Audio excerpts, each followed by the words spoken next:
Queridos irmãos, a graça e a paz do Salvador Jesus Cristo. Romanos capítulo 13, versículo 8, traz esta palavra. Não devam nada a ninguém, a não ser o amor de uns pelos outros, pois aquele que ama seu próximo tem cumprido a lei. Agora vamos ler uma palavra de Jesus em Mateus 22, do 20 ao 21. E ele diz-lhes: de quem é esta efígie, esta inscrição? Dizem-lhe eles: de César. Então ele lhes disse: dai, pois, a César o que é de César, e a Deus o que é de Deus. Irmãos, a Babilônia da época dos grandes reis era esplendorosa, bela, fortificada ao extremo, com poderoso exército e muros inexpugnáveis. O mundo de então temia a Babilônia. Seus tesouros são imensos, de tanto vencer e pegar despojos de guerra e exigir dos reis dominados que pagassem impostos. Depois da morte de Nabucodonosor, o maior rei da história da Babilônia, assenta-se no trono o jovem rei Belsazar. O poder também estava em suas mãos. Matava ou conservava com vida quem queria. Dominava sobre tudo e sobre todos. O coração de Belsazar se encheu de orgulho e vaidade. Julgou-se igual a Deus, e talvez até maior.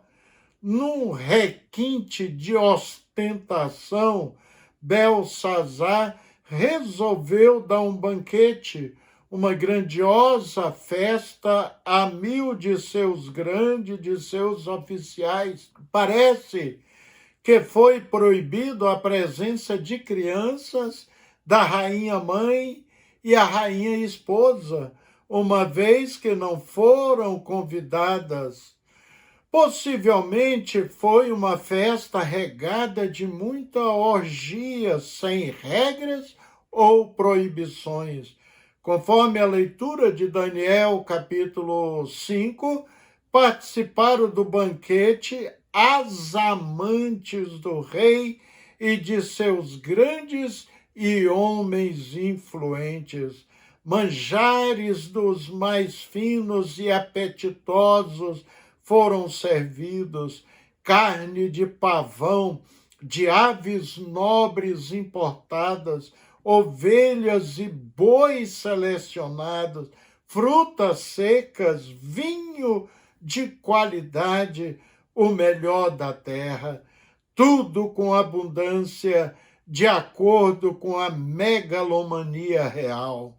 A festa começou bem, muita baixeza, imoralidade, profanação, uma vez que Belsazar, com certeza, já muito bêbado, resolveu trazer à sua presença os vasos, objetos sagrados de ouro e de prata que eram usados na casa do Senhor em Jerusalém, que Nabucodonosor levara para a Babilônia quando destruiu Jerusalém, e levou cativo também milhares de israelitas, entre eles Daniel e os seus 3 amigos. Vale dizer que os vasos, copos e outros objetos foram feitos exclusivamente para o serviço de Deus. Esses vasos e copos foram postos diante do rei Belsazar. Neles bebe vinho o rei, seus nobres, seus oficiais, bem como as suas amantes. Eles tinham que debochar do Deus de Israel, tinha que humilhar o povo de Deus. Era um requinte de profanação das coisas sagradas ao Senhor.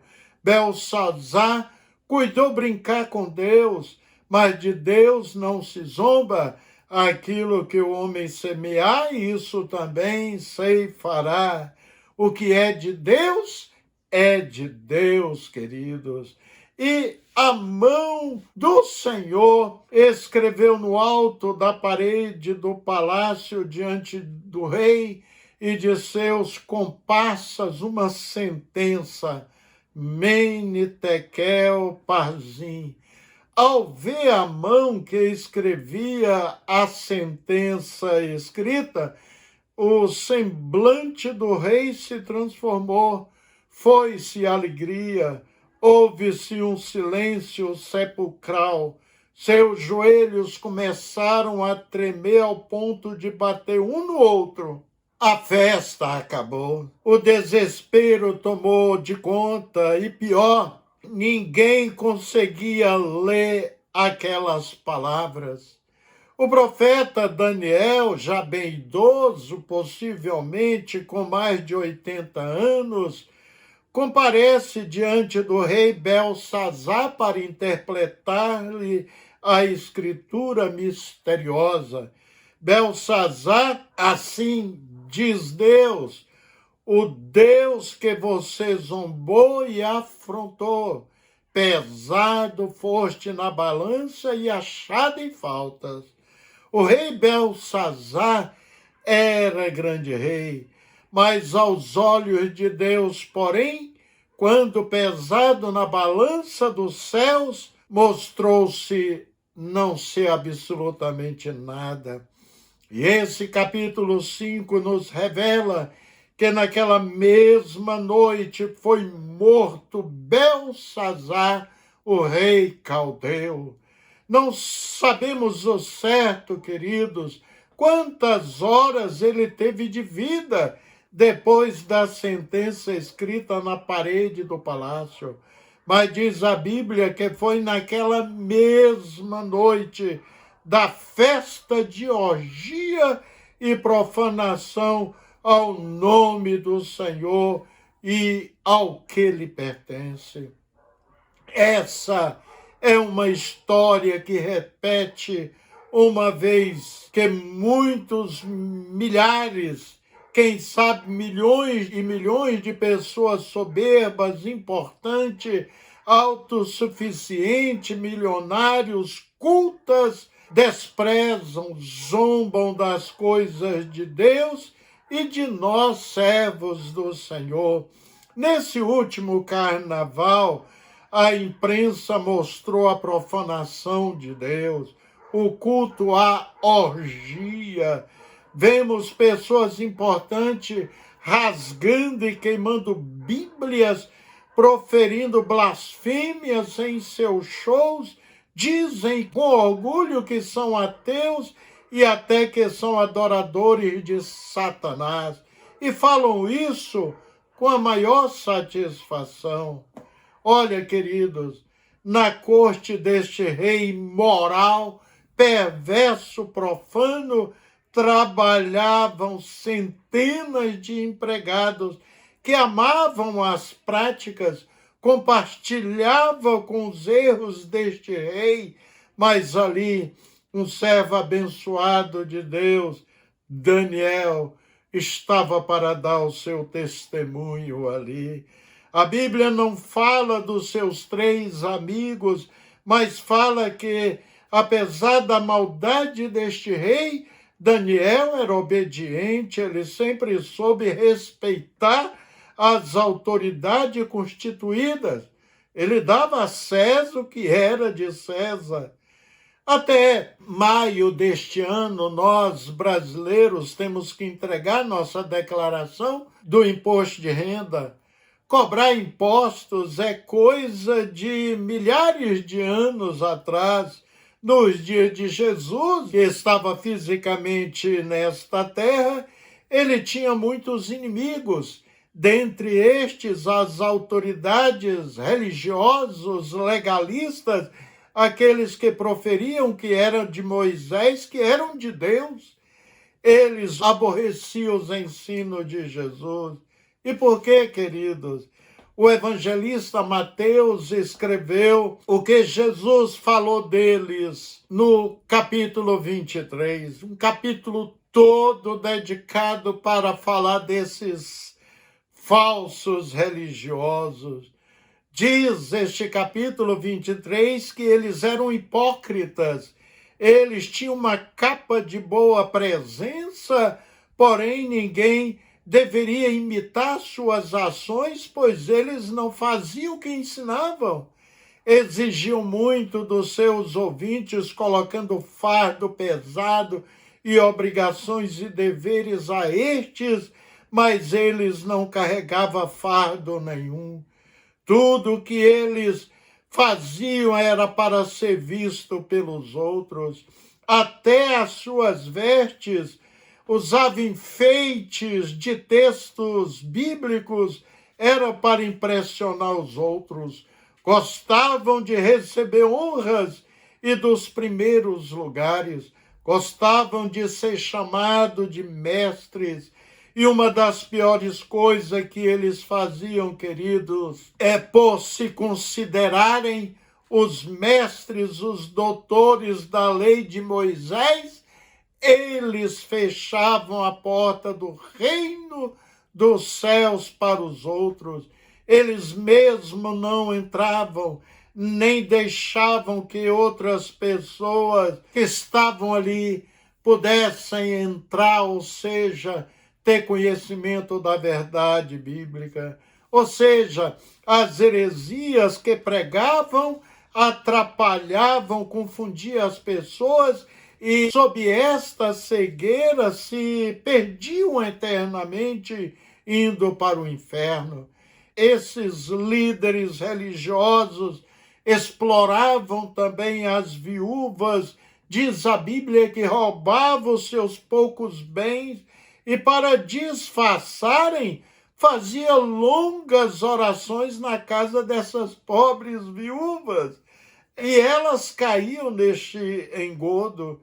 Diz o capítulo 23 de Mateus que eles atravessavam os mares e viajavam por todas as terras a fim de procurar converter uma pessoa para a sua religião. Faziam prosélito, mas eram guias cegos. Incrível que esses falsos líderes religiosos davam até o dízimo, querido, da hortelã, da erva doce, do cominho, mas não obedeciam os mandamentos mais importantes da palavra de Deus, que eles mesmos pregavam. Jesus, como os conhecia perfeitamente, sabia que eles eram como pratos lavados só por fora, mas dentro estava cheio de sujeiras. Eles até pareciam com túmulos bonitos, bem enfeitados por fora, mas por dentro estava cheio de ossos, de mortos e de podridão. Por fim, Jesus chama esses líderes religiosos de cobras venenosas, ninhada de cobras. Eles não davam a Deus o que era de Deus. E por que eu citei esses líderes religiosos, queridos? Foi porque eles tentaram pegar Jesus Cristo em algum erro para acusá-lo diante de César, o imperador de Roma, que dominava Israel na época. Usaram a questão do imposto. Se Jesus não pagasse imposto, ele então ficaria impopular, mas também poderia ser retratado como sendo contra Deus, uma vez que Deus exige fidelidade em todas as áreas. E se Jesus dissesse para seus ouvintes não pagarem o imposto, e nem ele mesmo pagasse, então Jesus seria preso pelos romanos por traição. Foi durante a semana em que Jesus seria morto que os fariseus apresentaram a Jesus o problema de pagar ou não tributo aos romanos. Queridos irmãos, a maneira como Jesus resolveu o dilema foi impressionante. Vamos ler Mateus 22, 20 ao 21. E ele lhes perguntou: de quem é esta imagem, esta inscrição? De César, responderam eles.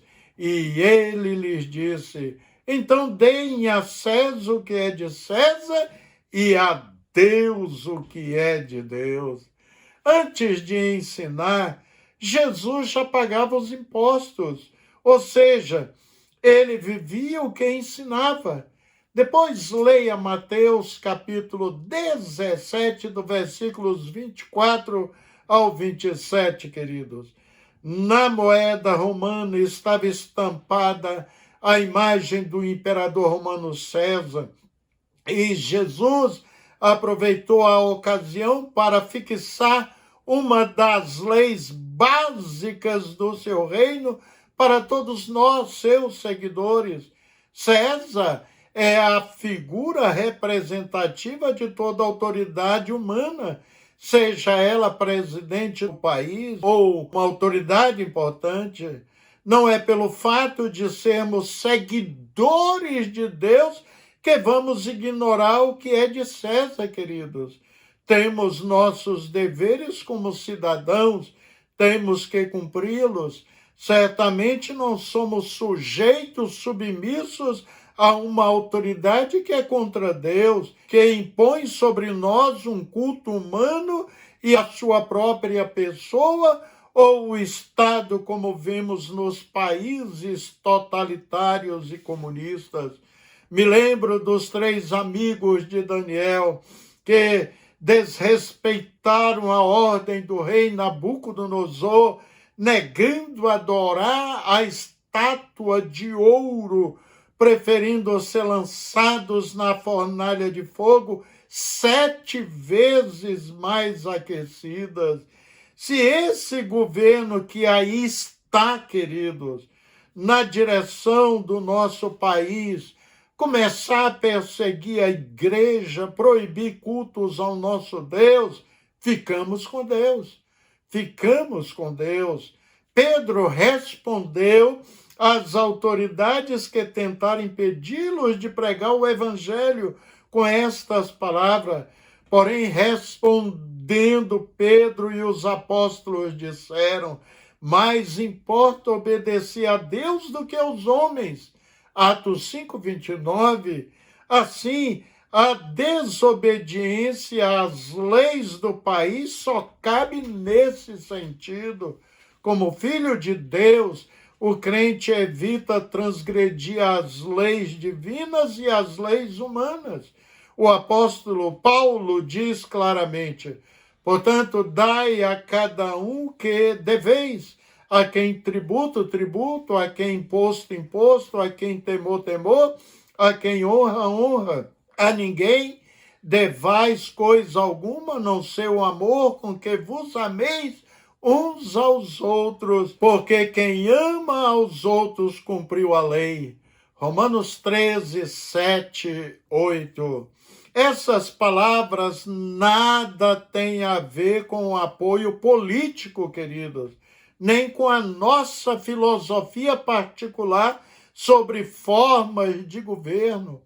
O legalismo e o governo criam leis que são contrários aos ensinos da Bíblia.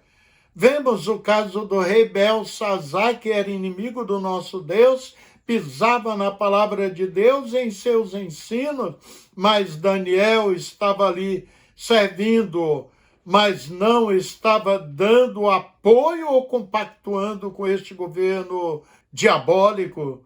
Quando teve que entregar o recado a Deus, ele foi bem claro e objetivo: ó rei, você vai morrer, você profanou as coisas sagradas, você pisou nas coisas de Deus. E de fato isso aconteceu na mesma noite. Queridos, os cristãos estão no mundo, mas não devem ser do mundo. É o que ensina João no capítulo 15, versículo 18 e 19. Se o mundo vos odeia, sabei que primeiro do que a vós, me odiou a mim. Se vós fosseis do mundo, o mundo amaria o que era seu. Mas porque não sois do mundo, antes eu vos escolhi do mundo, por isso é que o mundo vos odeia. Quando alguém se torna um cristão, ele não se retira do mundo, nem se corta todas as relações terrestres, mas leva os princípios cristãos para cada relacionamento da vida, especialmente com as coisas pertinentes a Deus. Dá a Deus o que pertence a Deus. Depois leia 1 Coríntios 7, do versículo 17 ao 24. Encerro, queridos, com as palavras do apóstolo Paulo em Romanos 13, versículo 8. A ninguém fiqueis devendo coisa alguma, exceto o amor uns pelos outros. Amém. Oremos. Glorioso e eterno Pai, a ti a honra, glória devida, só o Senhor é Deus. Prazerosamente estudamos a tua palavra. Ela aponta o caminho sobremodo excelente, o caminho que agrada a Deus. Senhor, nós queremos priorizar sempre o teu reino, as coisas de Deus. Somos sujeitos às autoridades, mas as autoridades que pisarem nas coisas pertinentes a Deus, nós somos contra.